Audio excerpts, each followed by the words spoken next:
يزامن العام 2015 العيد 70 للأمم المتحدة، وهو أيضاً العام الذي أضافت فيه المنظمة نصباً جديداً إلى مجموعة أعمالها الفنية.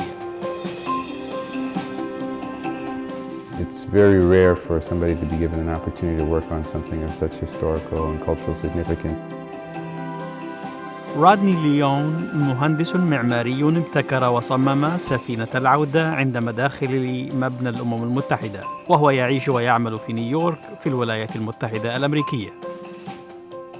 تمثل هذه القطعة الفنية الرائعة النصب التذكاري الدائم لتخليد ضحايا الرق وتجارة الرقيق عبر المحيط الأطلسي. بدأت مسيرة رودني منذ 3 سنوات عندما ابتكر التصميم الذي فاز في منافسة ممولة من اليونسكو. As soon as we realized that we had won, we knew that there was going to be a lot of work that had to be done. استلهم رودني تحفة رائعة من باب العودة في جزيرة غورية في السنغال.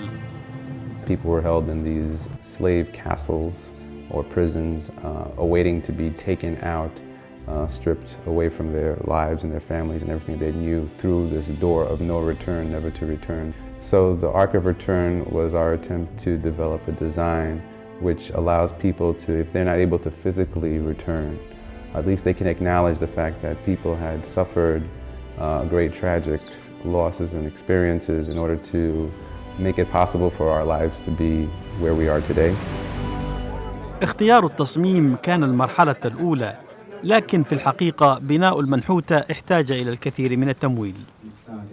سفير جامايكا كورتني راتري ورئيس اللجنة الدائمة للذكرى حث بقية الدول الأعضاء في الأمم المتحدة والجهات المانحة على تمويل المشروع.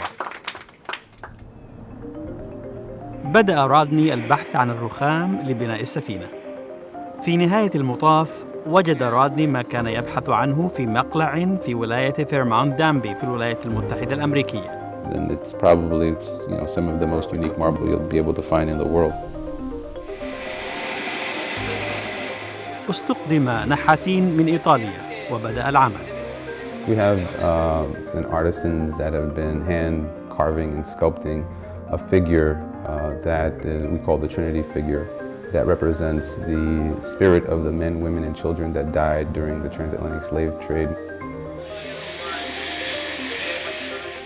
وحرصاً منه على دمج عنصر أفريقي في عمله، اختار رودني الجرانيت الأسود من زيمبابوي لنحت جسد مجسم.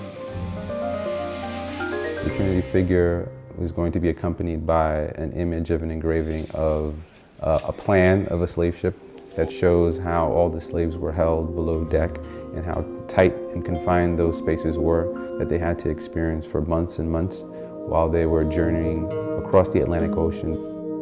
And that figure has a hand that's reaching out to welcome people into the chamber. وصل الإطار الفولاذي الصلب الذي يشكل قاعدة الهيكل إلى مبنى الأمم المتحدة. والتزاماً بالموعد النهائي لحفل إزاحة الستار، دأبت فرق العمل على العمل بجهد رغم الظروف المناخية القاسية على مدى 5 أسابيع. One of the biggest challenges that we had was to be able to make the penetrations in the slab to make our electrical and plumbing connections happen. Because of so many difficult weather conditions that kept popping up, we decided we were going to put up a temporary tent.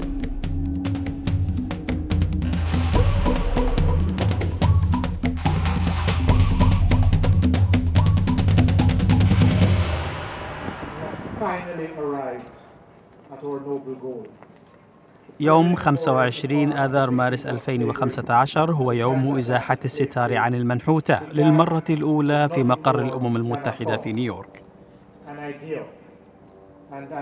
Our dream and vision has become a reality. For the very first time, Arc of Return. الأمين العام للأمم المتحدة بان كيمون. This memorial, so beautifully designed by Mr. Rودني Lyon, will stand here at the United Nations headquarters to honor the memory of some 15 million men, women, and children who were forced to cross the Atlantic Ocean in slave ships. سوف تبقى رمزاً دائماً هنا من أجل توعية الأجيال المقبلة بالرق، ذلك الحدث المأساوي في تاريخنا العالمي.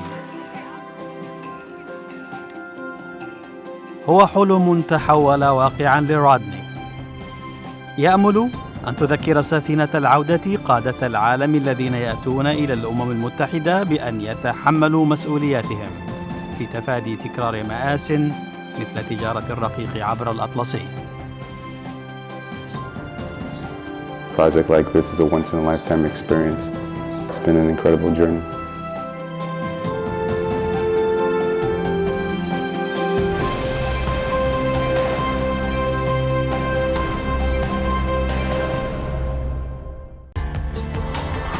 التقرير من إعداد ماري فريرا للأمم المتحدة.